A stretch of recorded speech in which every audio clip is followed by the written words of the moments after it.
Bem, nós trazemos aqui o abraço da Igreja Presbiteriana Cidade Continental. A gente chama de igreja, mas na verdade é um projeto. É o 8º projeto entre revitalização e plantação que nós estamos desenvolvendo, né? E dia 3 de janeiro limpamos o lote, ganhamos um lote na avenida principal, temos pela fé, através de ofertas, desenvolvido esse trabalho. E hoje está acontecendo lá a 5ª EBD, né? Louvado seja o Senhor. E continuamos em construção, né? E Deus tem sustentado a obra, Deus tem mandado. E cremos nós, como começamos dia 9 de janeiro, com 22 pessoas, e nesses 4 meses já estamos chegando a 50, todo mês recebendo membros, então acreditamos que o projeto de 5 anos sairá antes do esperado. Glórias ao nosso Deus. Sem mais delongas, vamos ler a palavra, meditar na palavra, né? Isaías 38, 1 a 6. Vamos ler essa passagem para a nossa reflexão. Isaías versículos 38, versos 1 a 6. Naqueles dias, Ezequias adoeceu de uma enfermidade mortal. Veio ter com ele o profeta Isaías, filho de Amós, e lhe disse: assim diz o Senhor, põe em ordem a tua casa, porque morrerás e não viverás. Então virou Ezequias o rosto para a parede, orou ao Senhor e disse: lembra-te, Senhor, peço-te, de que andei diante de ti com fidelidade e com inteireza de coração. Fiz o que era reto aos teus olhos, e chorou muitíssimo. Então veio a palavra do Senhor a Isaías, dizendo: vai e dize a Ezequias: assim diz o Senhor, o Deus de Davi, teu pai, ouvi a tua oração e vi as tuas lágrimas, e acrescentarei, pois, aos teus dias 15 anos. Livrar-te-ei das mãos do rei da Assíria, a ti e a esta cidade, e defenderei esta cidade. Oremos ao Senhor. Pai querido, obrigado pela tua presença conosco nesta manhã.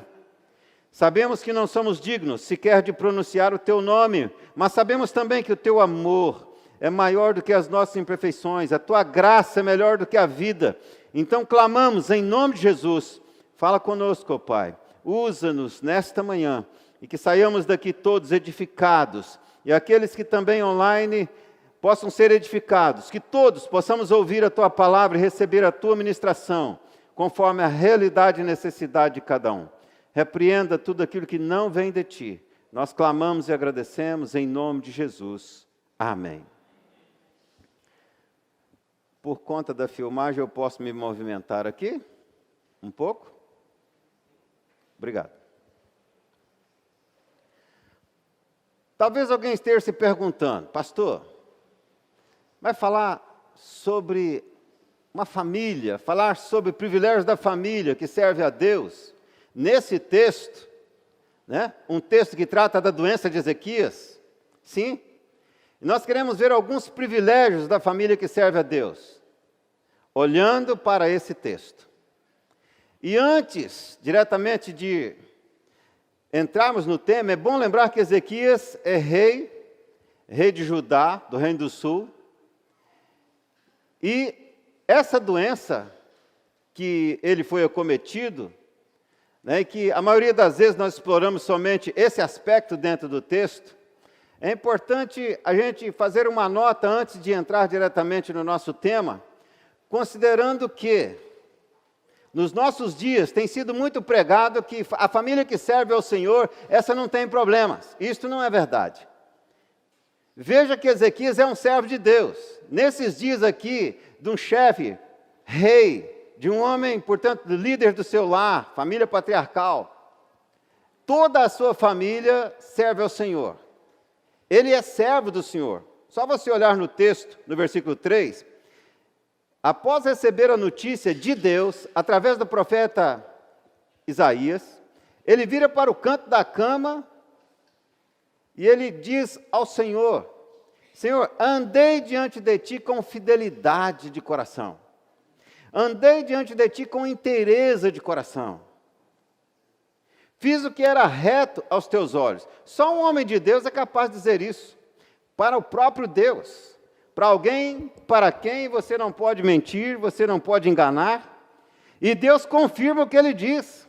Deus diz para ele, olha, ouvi tua oração. Deus manda o profeta Elias retornar e levar uma nova mensagem para ele. E Deus não diz que a oração dele estava errada, por exemplo, não. Deus confirma a oração. E Deus dá uma resposta a essa oração. Um homem íntegro, reto. Um homem que desvia do mal, que procura fazer o que é certo diante do Senhor. Um servo de Deus. Um servo de Deus. Um homem de Deus.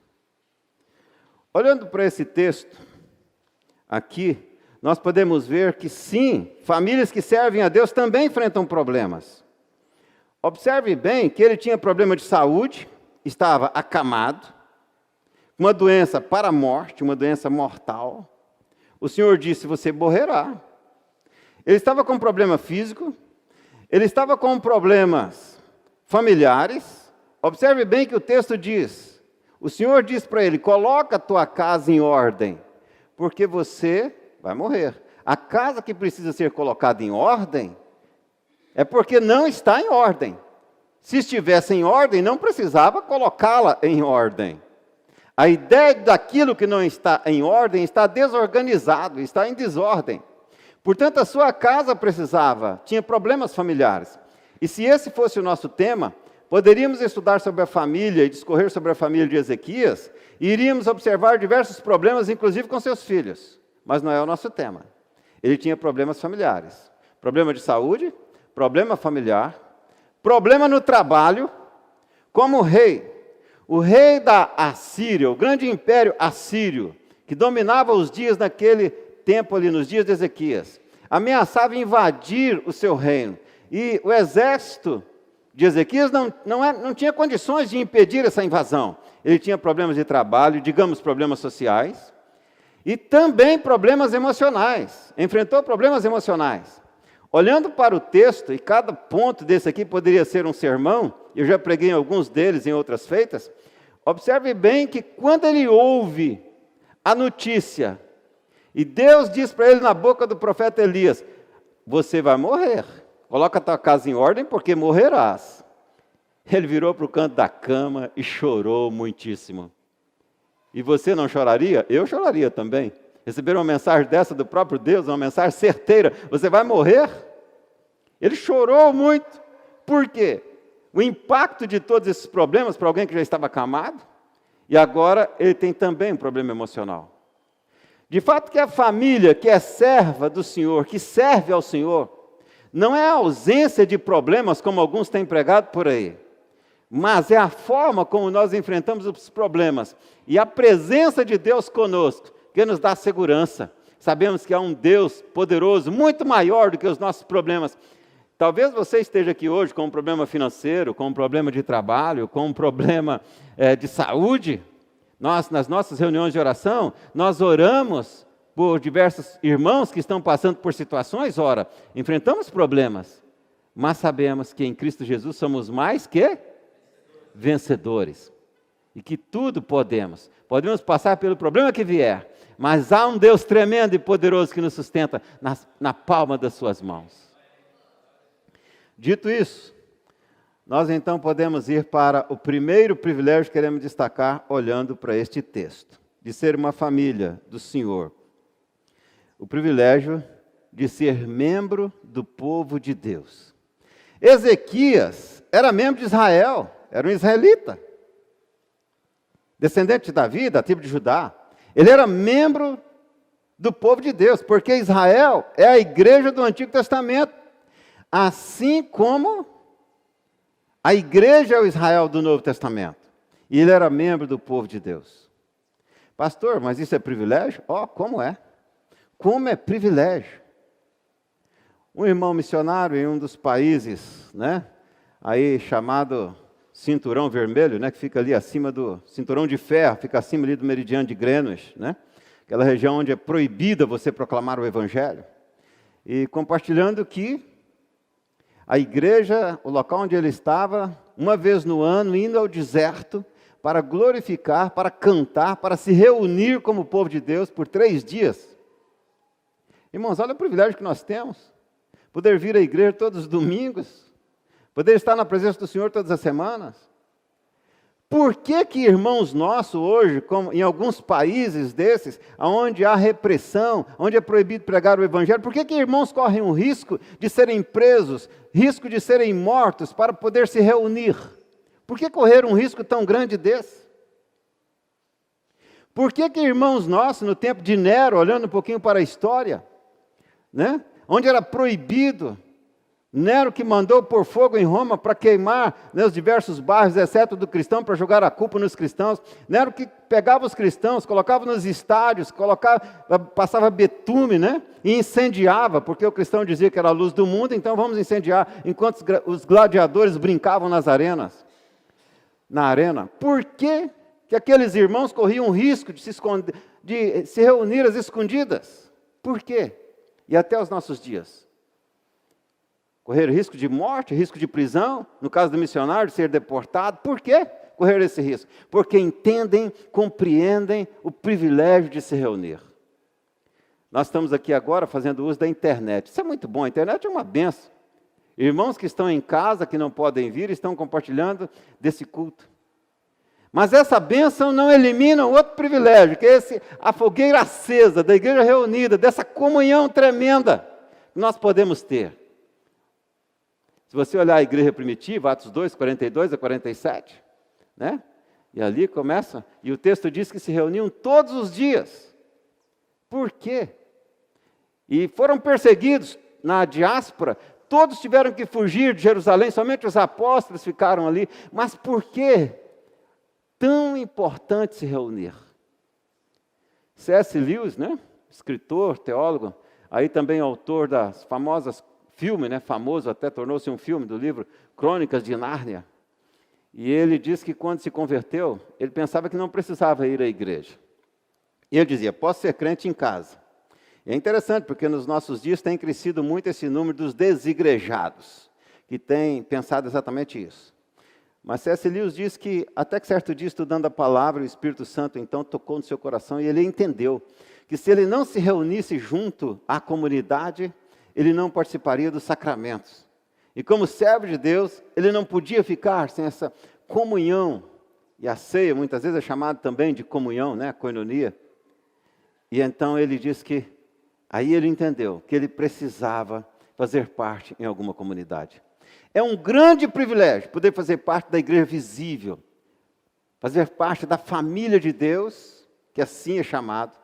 Por quem Jesus Cristo morreu, morreu pela sua igreja, não morreu pelo mundo inteiro. É um grande privilégio poder se reunir e poder ser membro da igreja de Cristo. Esse é um privilégio que você, meu irmão, que você, minha irmã, que nós possuímos. Ezequias era membro do povo de Deus. Esse é o primeiro privilégio que eu queria destacar. Um segundo privilégio, que olhando para esse texto, e nós podemos destacar, né, é o privilégio de conversar com Deus.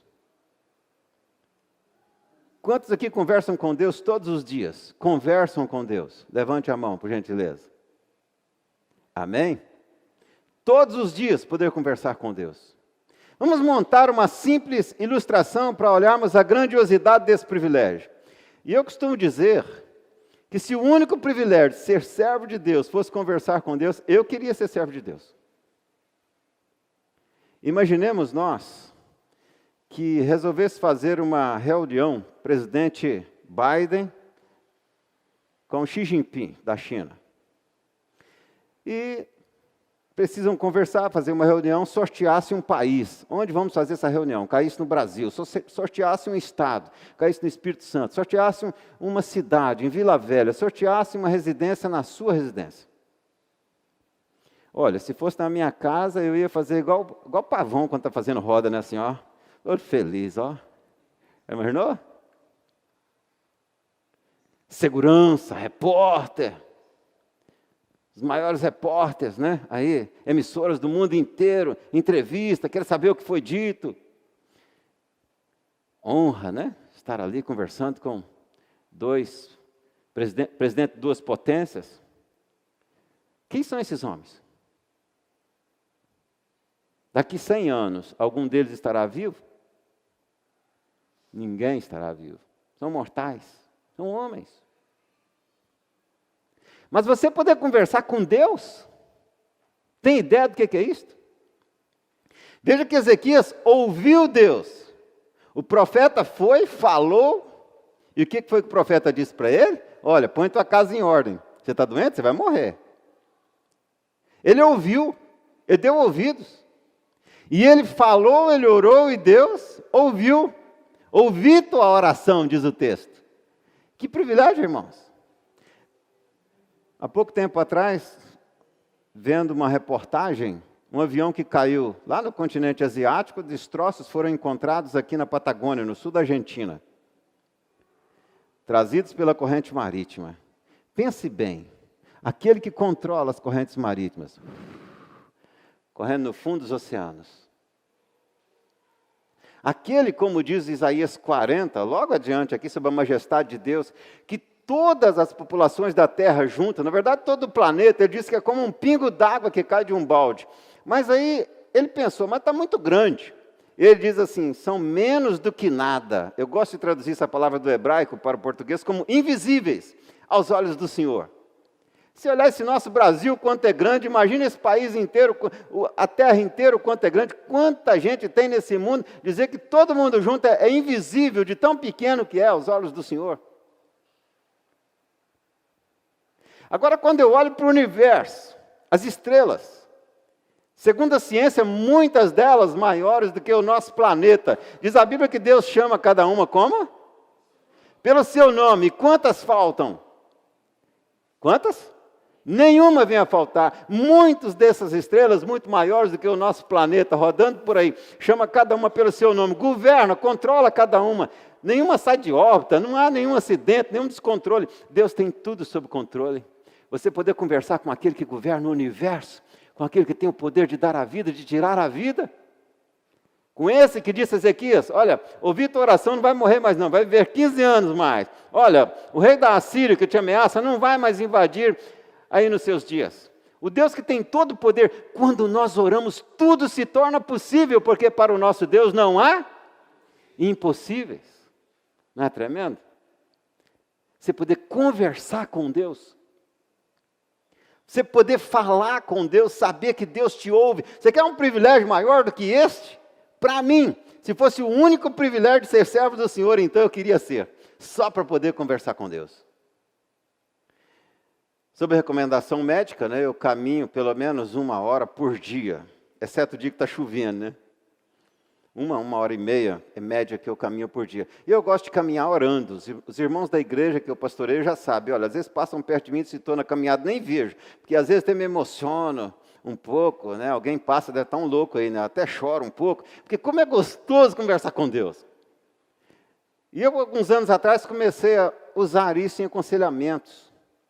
Né? Porque muitas vezes a gente encaminha, a pessoa chega com início de depressão, a gente encaminha, dependendo da condição, para o psiquiatra, né? A maioria das vezes para o psicólogo, mas eu comecei a fazer passar um exercício para quem tem início de depressão, e é lógico que a gente desenvolveu uma técnica, né? Para o indivíduo orar pelo menos 4 horas por dia, só serve para servos de Deus nesse caso.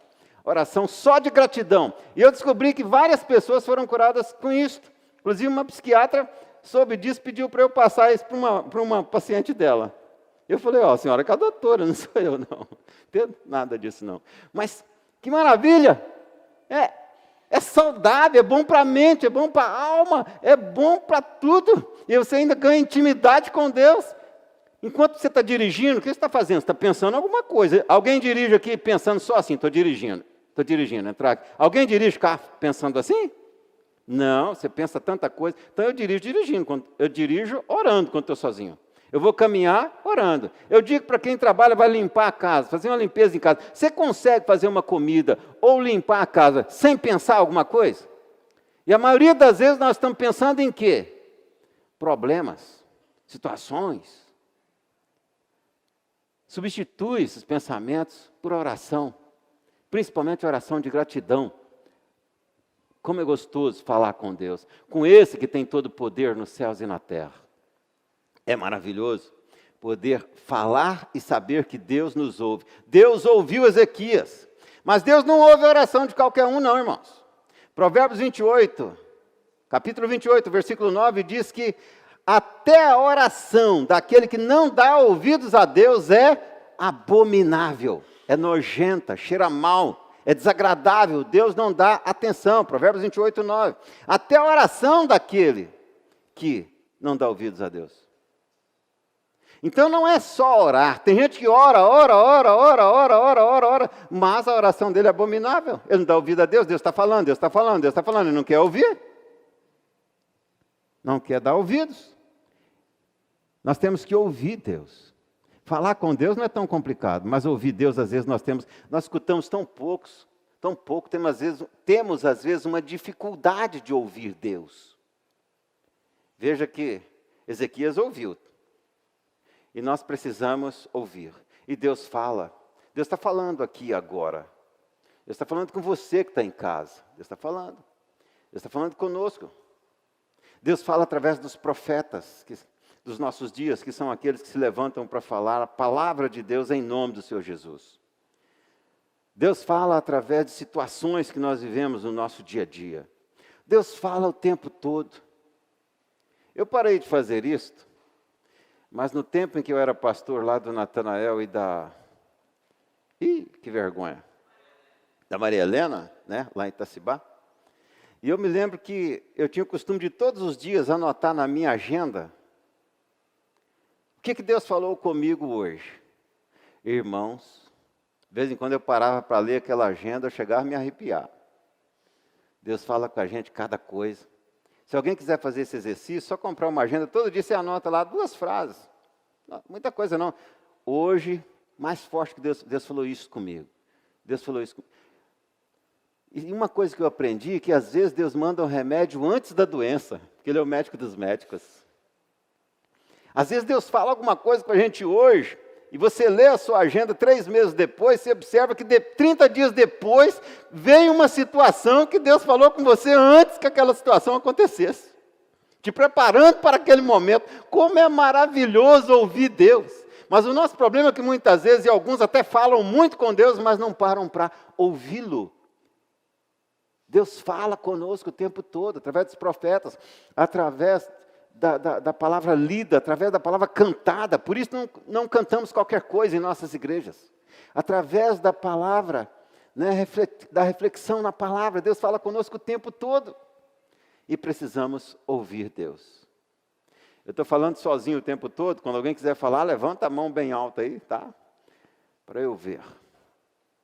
Então, é importante ouvir Deus.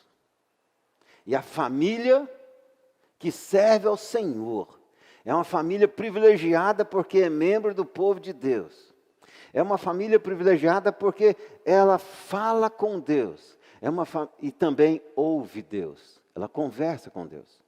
Na sua casa, você tem tido pelo menos 5 minutos para conversar com Deus? Lá em casa nós temos feito agora o culto doméstico no final do almoço. Rápido, né? É aquele problema da correria, né? Dos nossos dias. E até na casa de pastor, às vezes é difícil você conseguir reunir, né? E às vezes, certos dias nem dá. Mas quanto é importante a gente ter que seja 5 minutos. Principalmente quem tem filhos pequenos. Porque seus filhos estão crescendo. Né? É internet, é escola, né? É TV, etc. Ah, mas não tem tempo lá em casa. Por que não tem tempo? Para aquilo que é importante, a gente encontra tempo. Seu trabalho é importante, você tem tempo. Alimentar é importante, você tem tempo. Se limpar é importante, você tem tempo. Aí, você fala que a coisa mais importante da sua vida é Deus, é o seu primeiro amor. É mesmo? Você tem tempo para Deus? Se for, você tem tempo. Você arruma tempo. Porque Deus é importante. Para aquilo que é importante, você tem tempo. Qualquer um aqui, Se alguém da sua casa não estiver aqui, você ficasse sabendo, Deus nos livre disso. Ou você que está em casa, ficasse sabendo que algum familiar seu aconteceu, por exemplo, uma situação de um acidente lá em tal lugar. Você deixa tudo que está fazendo e corre para lá na hora. Corre ou não corre? Por quê? Porque isso se tornou prioridade. Se Deus é prioridade, então temos que ouvi-lo, temos que falar com Ele, precisamos ter tempo para Ele. Se é importante, temos que ter tempo. Principalmente aos nossos familiares, que é o próximo mais próximo. Jesus pergunta para Pedro, Pedro, tu me amas? Pedro disse o quê? Amo, Senhor. Jesus diz o quê? Se lembram? Apacenta o quê? As minhas ovelhas. Jesus pergunta de novo, Pedro, tu me amas mesmo? E Pedro diz o quê? Amo, Senhor. Jesus diz o quê para ele? Apacenta as minhas ovelhas. Terceira vez, Jesus diz, Pedro, mas tu me amas mesmo? Pedro diz, Senhor, tu sabes todas as coisas, tu sabes que eu te amo. E Jesus diz o quê para ele? Apacenta as minhas ovelhas.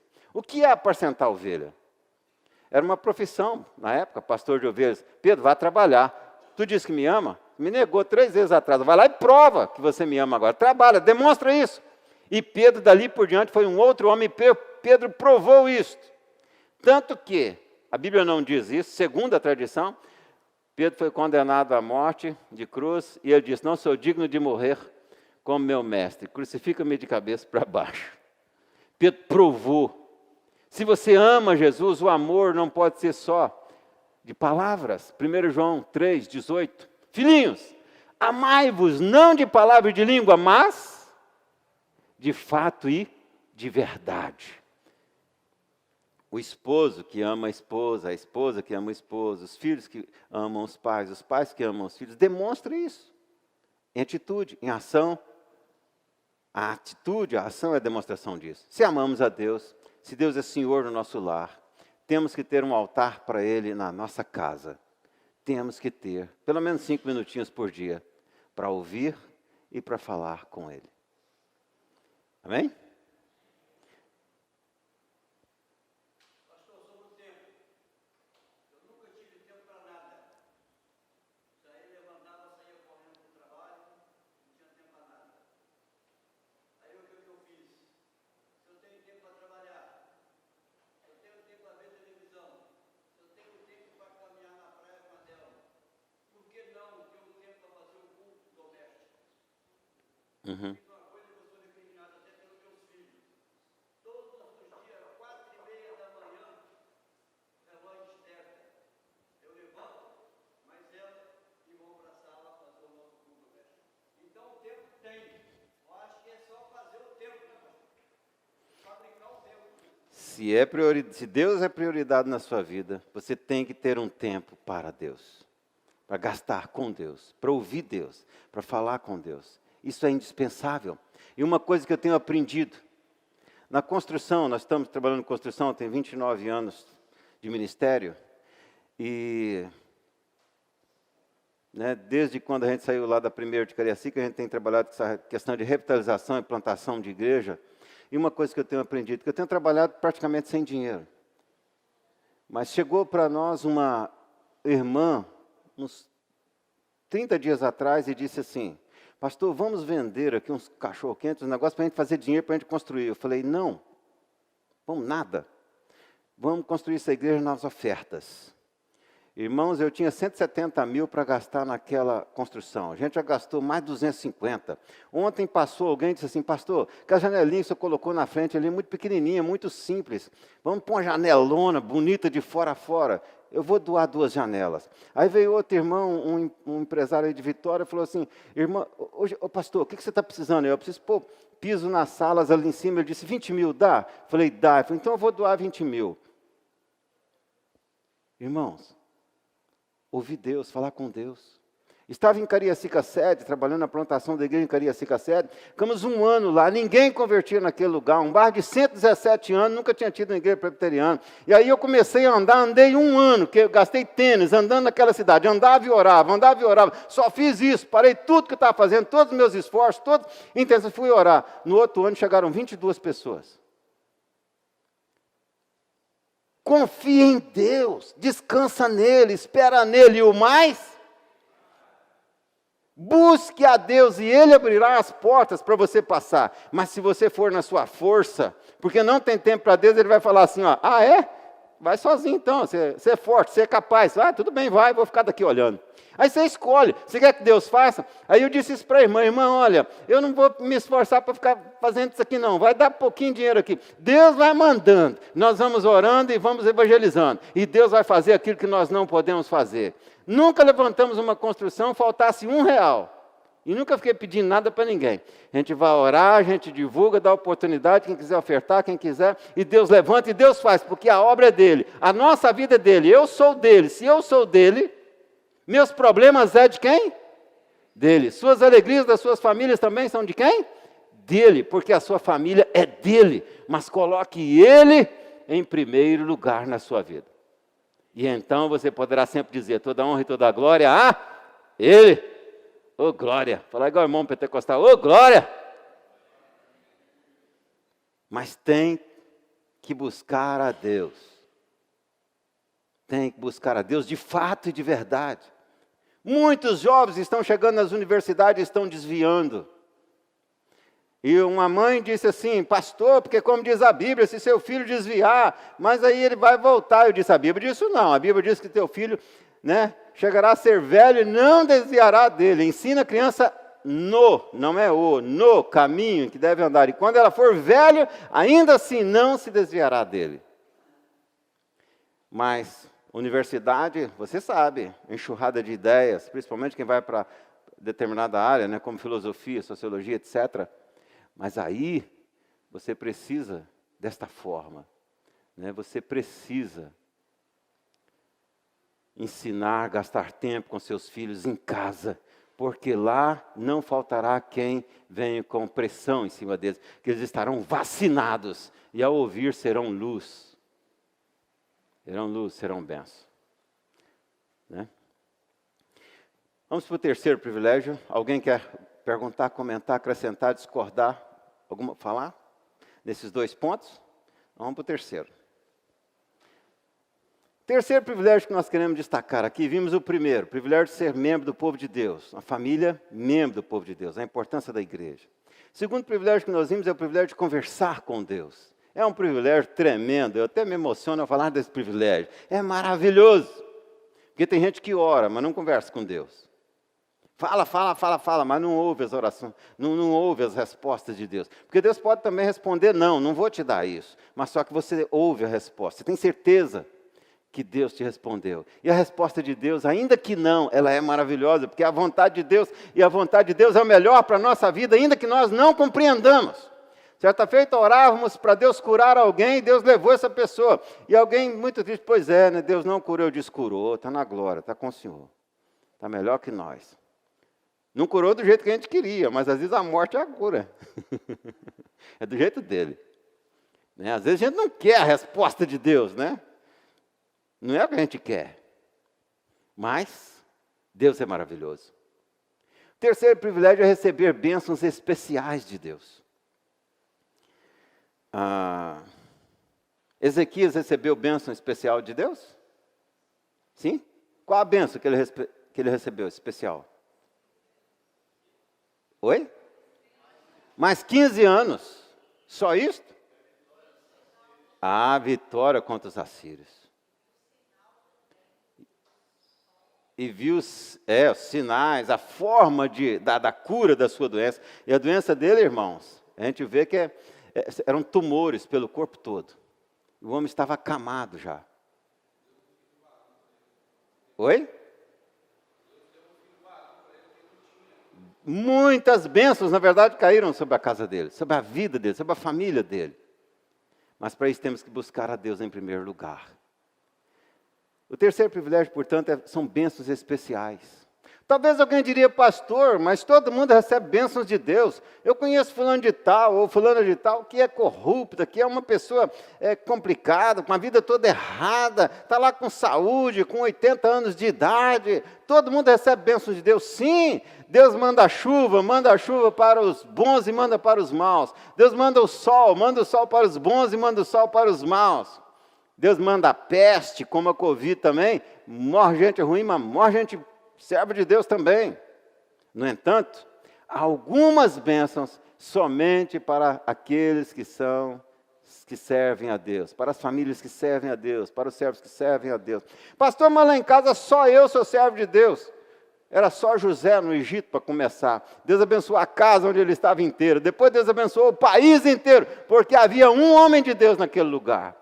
E quando olhamos ali para Abraão, orando, intercedendo por Sodoma e Gomorra, e Deus Abraão vai dizendo, Senhor, se tiver lá, e por fim Abraão chega, se tiver 10 justos lá, e Deus diz, pouparei a cidade inteira. Então você, meu querido, você representa Deus aonde você estiver. Se você for só você na sua casa, você é a presença de Deus na sua família através da sua vida. Você é uma luz acesa ali, um farol aceso ali. Porque o Espírito Santo de Deus está em quem? Em mim, que serve a Deus de fato e verdade. Romanos 8:9. Se alguém não tem o Espírito de Cristo, esse tal não é dele. Me deparei com uma situação que eu não gostaria nunca de me deparar. Um cidadão, inclusive na época ele era secretário estadual do Espiritismo aqui no estado do Espírito Santo. E eu evangelizei a ele, a esposa dele, tive essa oportunidade, eu tinha até uma loja de material espírita, um comércio nessa área, né? E ele fazia o boletim, inclusive, para todo o estado aqui. E ele se converteu. Ele se converteu? Não. Ele aceitou ouvir a palavra. E aí, chego da igreja, isso foi no domingo. Quando chegou na segunda-feira, à noite, a esposa dele ficou possuída, em uma situação terrível. Ela ainda vive, ele faleceu agora 2 anos atrás. E me chamaram lá, eu liguei para vários colegas, vários irmãos, ninguém atendia o telefone, já era 10 horas da noite, eu falei, Jesus, agora ficou só eu. A Eliane ficou orando em casa e eu fui para a casa do homem. Entramos no quarto, só eu, ele e a mulher dele, ele com medão, porque Satanás falou que ia matar a mulher dele naquela noite. E ele ficou lá perto da porta assim, e eu orando, de olho aberto, olhando para a mulher e orando em silêncio. E eu fiquei orando uns 10 a 15 minutos orando em silêncio, só que eu orava por mim, não era por ela não. Eu orava, Senhor, tem misericórdia de mim, Senhor, tem misericórdia de mim, Senhor, o que eu vou fazer aqui? Senhor, se esse homem é secretário estadual, né? Então, Senhor, esse negócio aqui é daquele tipo de casta que só sabe com jejum e oração. Senhor, não tenho tempo para fazer jejum e oração agora. Senhor, como é que vai arrumar? Senhor, socorro, socorro, socorro. E ele me olhando o tempo todo, e eu silêncio, olho aberto, olhando para ela e orando por mim. Senhor, me reveste aqui, tem misericórdia de mim. E eu não me lembro, porque eu não estava olhando no relógio, quanto tempo eu orei, não. Mas eu imagino uns 10, 15 minutos orando assim. Aí depois disso tudo, me veio à mente esse versículo que eu citei aqui agora. Se alguém não tem o Espírito de Cristo, esse tal não é dele. Me veio à mente assim esse versículo. O Espírito Santo me trouxe esse versículo à mente. E eu falei, o Espírito Santo de Deus está em mim. O Espírito Santo de Deus é Deus. Aí eu abri a boca e falei, olha, Deus está presente aqui, Jesus Cristo está presente aqui, Jesus Cristo está em mim, aquele que esmagou a cabeça da serpente, aquele que venceu Satanás, aquele que veio, morreu na cruz e ressuscitou, aquele que vai voltar e julgar os vivos e os mortos. E fui falando, devo ter falado uns 5 minutos. E depois que eu falei bastante, eu falei, em nome dele, é ele mesmo quem ordena na minha boca agora, sai desse corpo, todo mundo estiver aí. Na hora a mulher ficou limpa. Se dependesse de mim, ela estava, coitada, estava morta. Mas na hora a mulher ficou limpa. Jesus libertou a mulher. Entendeu? Você tem o Espírito Santo de Deus, meu irmão. Deus está em você. Se você é servo de Deus na sua casa, Deus está presente ali na sua pessoa. Você tem que ter consciência clara disso. Você é uma luz nessa família. Deus nos coloca em lugares, em famílias, em ruas, etc., para a gente ser luz. Agora, não seja pisca-pisca de Natal, não, sabe? Seja pelo menos uma lâmpada dessa aqui, misericórdia, porque tem gente que é só um pisca-pisca, né? Ou um vagalume, né? Não, seja luz, saiba, Deus está em você, você fala com Ele, Ele te ouve, Ele fala, você ouve. Você é da família dEle, é do povo de Deus, isso não é maravilhoso? Esse é um dos privilégios que nós temos. que só a família, os servos de Deus têm, ser membro do povo de Deus. Esse é um dos privilégios que nós temos, conversar com Deus. Quer ver mais privilégios especiais que só os servos de Deus têm? O privilégio de gozar da paz que excede a todo entendimento. Jesus diz o quê? Eu vos dou a paz. A minha paz vos-la dou. Não a dou como o mundo a dá. Não se turbe o vosso coração. Credes em Deus? Credes em mim. Jesus nos dá essa paz que o mundo não tem, não conhece. A paz que só os servos de Deus têm. Eu já vi gente morrendo, sorrindo. Meu pai faleceu em meus braços e antes de falecer, a última expressão que ele disse foi: Gerílias, estou pronto para encontrar com meu Senhor. Deu um suspiro e faleceu. Pai do meu tutor, 3 pastores em volta ali, 2 digo, e ele faleceu e como que sorrindo e disse: estou indo para um lugar maravilhoso. Quando eu era pastor em Cariacica, eu fui chamado um dia no hospital que tem ali em Campo Grande, esqueci o nome do hospital agora. Na época só tinha aquele hospital, lá no centro de Campo Grande. São Francisco. Para orar por uma pessoa que não falecia de jeito nenhum. Mas nós chegamos lá, era uma loucura, a familiar dava soco na parede, o outro, eu falei, misericórdia, o pessoal está pior do que quem está morrendo. Um desespero, uma coisa de doido, porque não tem paz, não sabe para onde está indo. O servo de Deus sabe para onde está indo, tem a certeza da vida eterna. Nós conhecemos o que a ciência mais procura, o elixir da eternidade. Jesus é o elixir da eternidade. Quem crê em mim, ainda que morra, viverá. Nós viveremos eternamente. Oh, maravilha! Se você tem Jesus no coração, glória a Deus. Jesus nos oferece e nos dá de presente a vida eterna. Essa bênção só tem quem crê em Jesus Cristo. Eu gosto muito, dependendo da casa em que estou, citar o credo dos apóstolos, que as pessoas não creem, diz que ninguém pode ter certeza da vida eterna, mas recitam lá a última frase do credo: e na vida eterna, creio na vida eterna. Nós cremos mesmo, não merecemos, somos pecadores, somos falhos, de repente alguém em casa não tem certeza da vida eterna. A Bíblia diz em João 6,47, em verdade, é verdade, mas é verdade mesmo, quem crê em mim tem a vida eterna. Esse privilégio só os servos de Deus têm. Privilégio de vida, vida eterna. O privilégio de paz, paz em abundância. Privilégio de alegria, alegria da salvação.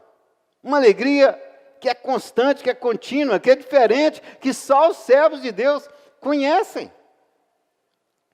A Bíblia diz, olha, não olhe para o vinho, quando se mostra ali, né, apetitoso e tal, mas enchei-vos do Espírito. É porque o vinho, ele traz alegria. As pessoas que bebem bastante, principalmente, bebem muitas vezes para se enturmar, e bebem para poder se sentir alegres. Mas o Espírito Santo traz alegria, uma alegria permanente que não tem ressaca, uma alegria contínua. Independente da classe social, independente, né? Eu trabalhei na classe média alta, né? E eu trabalhei em favela. Alegria é a mesma, de um e do outro. Essa alegria que Deus dá, essa paz que Deus dá, isso só a família que serve ao Senhor conhece. Isto só os servos de Deus têm. Deus é o Deus que dá vida, deu vida a Ezequias e nos dá a vida eterna. Bem, o pastor brincou e não falou o horário, né? Então eu vou caminhar para concluir aqui. Se não, se demorar demais, nunca mais vão me convidar de novo. Eu falar assim, não termina nunca, né? Mas concluir então, nós vimos 3 pontos para concluir. Nós vimos 3 pontos. Primeiro privilégio, alguém é capaz de lembrar? Ser membro do povo de Deus. Segundo, de conversar com Deus. Ó, não é? Povo inteligente aí. Acabou. E o terceiro? Receber bênçãos especiais de Deus. Mas alguém pode perguntar, pastor, o que é ser servo de Deus? Eu vou contar uma ilustração montada, só para entender, passar a ideia. Eu gosto muito de montar essas parábolas assim, né? Jesus usava muito esse método, né? Contar parábolas. Eu acho bastante didático, ajuda a entender. Alguém disse para Jesus, alguém disse para o Senhor, Senhor, eu quero te seguir, quero ser seu servo. O Senhor disse, o que você tem? O cidadão disse, Senhor, eu tenho um sítio. Que bom você ter um sítio, me dê esse sítio, quero esse sítio. Aí eu estava pregando numa igreja, a igreja estava cheinha, domingo à noite. E eu comecei essa ilustração, entrou um bêbado, e lá atrás o bêbado gritou assim, olha o roubo. Eu continuei, ignorei a fala do bêbado e continuei. E o cidadão, então, passou o sítio em nome do Senhor. E o Senhor disse assim, aí ele disse, Senhor, mas o Senhor levou meu sítio? Eu colhia, fazia umas colheitas no sítio, trazia e vendia no mercadinho que eu tenho ali na cidade. Agora, como é que eu vou vender as coisas? O Senhor disse, o quê? Você tem um mercadinho também? Rapaz, me dá que quero seu mercadinho também. E passou lá o mercadinho por nome do Senhor. Aí, passado um tempinho, ele disse, Senhor, o Senhor levou toda a minha fonte de renda. Tudo do Senhor agora, como é que eu vou manter minha casa? O Senhor disse, o quê? Por que você não disse antes? Você ainda tem casa? Passa aqui, quero a sua casa também. Passou a casa também. Ele disse, Senhor, mas e agora? Onde vai ficar a minha família? O Senhor levou toda a minha fonte de renda, levou tudo. Como é que eu vou fazer com mulher e filhos? E o Senhor disse, o quê? Você ainda tem mulher e filhos, rapaz? Você não falou antes? Aí você pode trocar, né? Tem esposo, né? Filhos, etc. E colocou lá. Aí o Senhor, o quê? Mas eu quero eles também, mas você ainda não entendeu, não? Assinou lá, passou a família dele, tudo para o nome do Senhor. Aí ele disse, Senhor, agora eu vou morrer de solidão. Só sobrou eu. O Senhor disse, o quê? Rapaz, mas você é cabeça dura mesmo, você ainda não entendeu. Eu quero você também. Aí passou lá, assinou. Aí o Senhor disse para ele, agora o sítio fica com você. A casa fica com você. Família fica com você. E eu vou te dar mais umas coisas, logo que você me confiou tudo isso. Mas fica tudo com você. Mas lembre-se, hein? Tudo, incluindo você, é de quem? É do Senhor. Isso é ser servo do Senhor. Alguns crentes não entenderam isso ainda. Isso é se render, é se entregar.